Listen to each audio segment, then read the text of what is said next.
Hello everyone and welcome back. আজকে আমি বানাবো হচ্ছে ম্যাঙ্গো চিজ কেক। সো দেখে নিই কী কী প্রয়োজন। খুব কম জিনিস দিয়ে এটা বানানো যাবে বাড়িতে, ফ্রম স্ক্র্যাচ তাও আবার। So starting with the base of the mango cheese cake, সেটার জন্য আমি নেব হচ্ছে বিস্কিটস। এবার আমি নিয়েছি হচ্ছে গুড ডের বিস্কিটস। এবার আপনারা ডাইজেস্টিভ বিস্কিটসও ব্যবহার করতে পারেন, অন্য কোনো বিস্কিটও ব্যবহার করতে পারেন। জাস্ট ওই ক্রাম্পটা আমাদের দরকার বেসটাকে সেট করার জন্য। তারপর নিয়েছি হচ্ছে পনির। এবার আপনারা ছানাও ব্যবহার করতে পারেন দুধ দিয়ে কাটিয়ে বাড়িতে। সো আমি পনিরটা নিয়েছি। সিমিলার বাটার অবশ্যই দরকার, আর ফ্রেশ ক্রিম এটা। আর এটা হচ্ছে ভ্যানিলা এসেন্স, যে কোনো একটা কোম্পানির নিলেই হবে ভ্যানিলা এসেন্স, জাস্ট এই ফ্লেভারটার জন্য।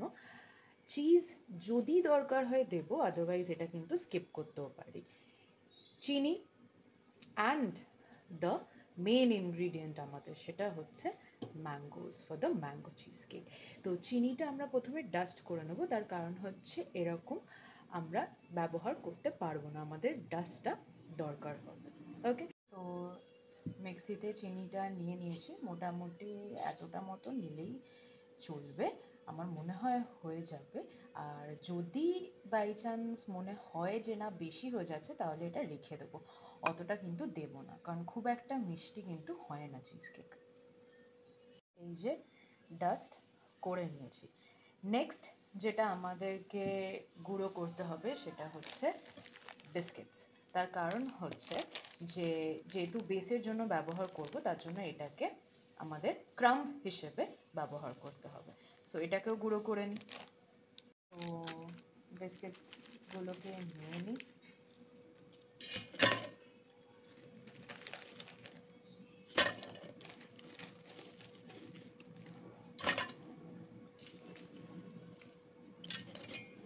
সো এটাকে গুঁড়ো করব, তারপর বাটারও মেল্ট করব।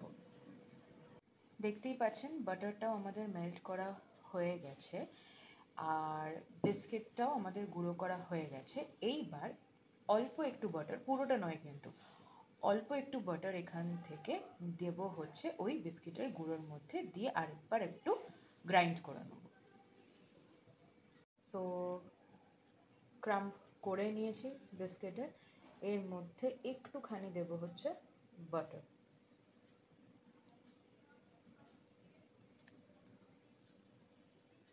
দিয়ে এটাকে একটুখানি আবার ঘুরিয়ে নেব মিক্সিতে।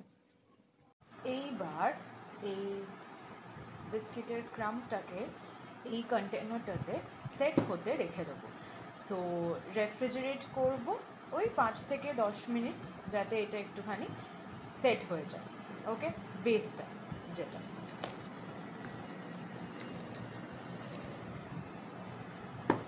এটাকে পুরোপুরি আমাদেরকে একদম সেট করে দিতে হবে ক্রাম্পটাকে।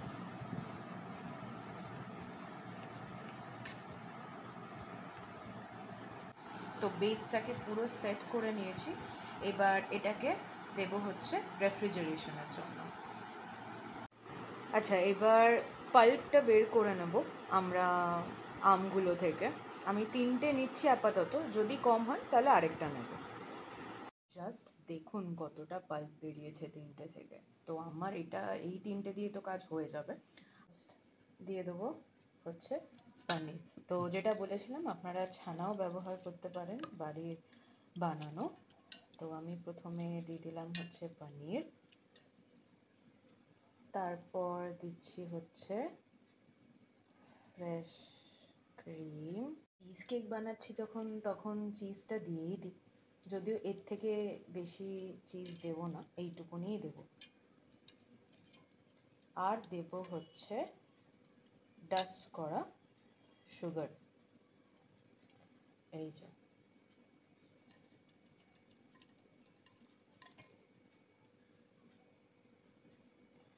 চলুন এটাকে একটুখানি মিক্সিতে গ্রাইন্ড করে নিই, তারপর ম্যাঙ্গো পাল্পটা অ্যাড করবো এতে। ও হ্যাঁ, ভ্যানিলা এসেন্স, ওটার কথা তো ভুলেই গেছিলাম। তো ভ্যানিলা এসেন্সটাও দিতে হবে, বেশি নয়, একটুখানি। আচ্ছা, এইবার এতে অ্যাড করব হচ্ছে দ্য মেইন ইনগ্রেডিয়েন্ট, সেটা হচ্ছে ম্যাঙ্গো পাল্পটা, কিন্তু পুরোটা নয়, এইটুকুনিটা রেখে দেবো। ওকে, সো এটা হয়ে গেছে রেডি, অ্যান্ড এটাকেও এবার সেট করতে দিতে হবে। ক্রামটা বের করেছি, ক্রামটা মোটামুটি সেট হয়ে আছে। এর উপর দেব হচ্ছে আমাদের এই ব্যাটারটা।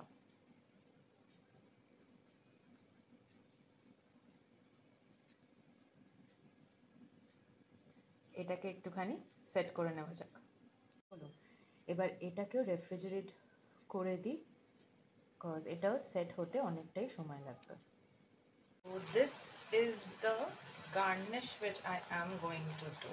So this is the leftover, you can say, the mango pulp which I haven't used, and the dust sugar.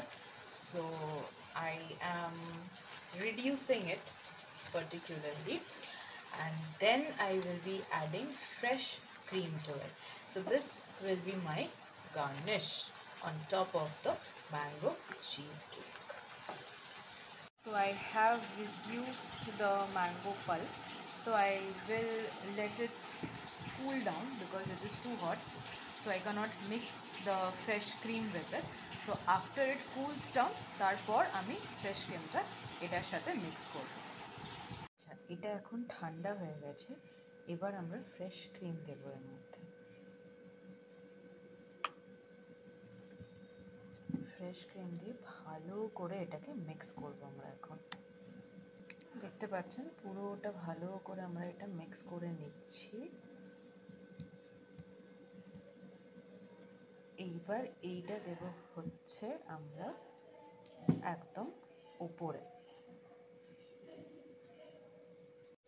এটা ফ্রিজ থেকে বার করেছি, মোটামুটি আমি 2 ঘন্টা পর এটা ফ্রিজ থেকে বার করেছি, তো আরেকটু সেট হবে, কিন্তু তার আগে আমরা একটুখানি এটা তার উপর দিয়ে দেব, দিয়ে একেবারে সেট করতে বসাবো।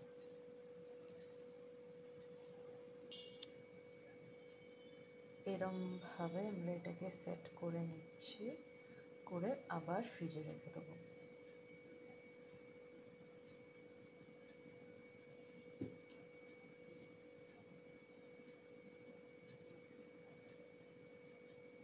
বেশি ঘাঁটবো না, ব্যাস এটাকে রেখে দেবেন 4-5 ঘন্টা সেট হওয়ার জন্য, তারপর বার করে খেয়ে নেবেন ঠান্ডা ঠান্ডা।